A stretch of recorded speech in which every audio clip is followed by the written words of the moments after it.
सगुन शुभ विविध विधि, बाजही गगन निशान। उर नर नारी सनाथि कर, भवन चले भगवान।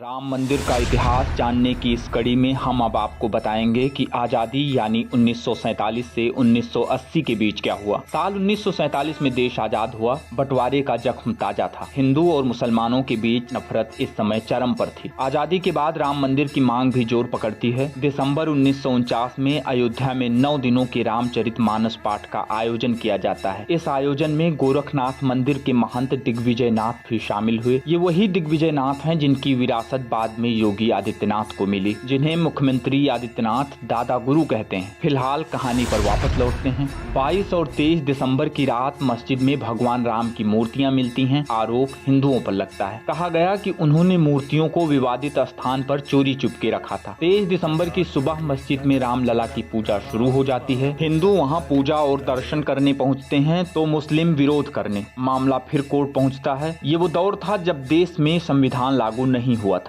संविधान की धर्मनिरपेक्षता अब तक तय नहीं की जा सकी थी। इस दौरान प्रधानमंत्री जवाहरलाल नेहरू ने बयान दिया। कहा कि जो हुआ वह गलत हुआ। किसी भी धार्मिक स्थान को कोई हथिया नहीं सकता। एक किस्सा है नेहरू और उस समय के फैजाबाद के जिलाधिकारी के नायर का। दरअसल नेहरू के नायर को खत लिखते हैं। वो मस्जिद से मूर्ति हटाने और पहले जैसी यथास्थिति बनाने का आदेश देते हैं। इस आदेश को के नायर ने नकार दिया। अपने खत में वो नेहरू को जवाब देते हुए लिखते हैं कि यहाँ स्थिति गंभीर है, दंगे या हिंसा भड़क सकती है। नायर के खत को पढ़ने के बाद नेहरू फिर एक खत लिखते हैं। यह चिट्ठी नायर के पास 27 दिसंबर 1949 को आती है। नेहरू कड़े शब्दों में लिखते हैं, आदेश का पालन किया जाए और यथास्थिति बनाई जाए। इसके जवाब में नायर ने नेहरू को खत लिखकर सुझाव दिया, जिसमें उन्होंने कहा कि इस मामले को अदालत को दे दिया जाए। जब तक अदालत का फैसला नहीं आता तब तक मस्जिद में रखी गई मूर्ति के पास वहाँ एक जालीनुमा गेट लगा दिया जाए। नेहरू ने इस सुझाव को स्वीकार किया। इसके बाद मामला कोर्ट पहुंचा। 29 दिसंबर 1949 को कोर्ट ने बाबरी मस्जिद को पहली बार विवादित स्थल घोषित किया। इसी के बाद से बाबरी मस्जिद के लिए विवादित ढांचा जैसे शब्दों का प्रयोग होने लगा। कोर्ट के आदेश के बाद मस्जिद के बाहर ताला लग गया। 16 जनवरी 1950 को गोपाल सिंह विशारद सिविल केस फाइल करते हैं। वो कोर्ट से मांग करते हैं कि हिंदुओं को पूजा की अनुमति दी जाए और मूर्तियों को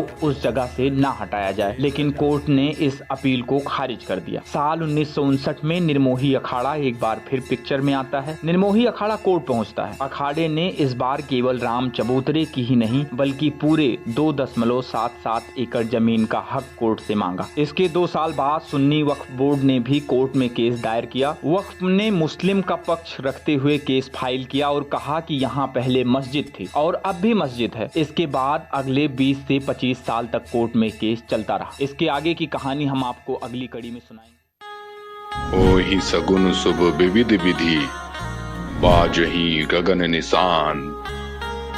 उर नर नारी सनाथि कर, भवन चले भगवान।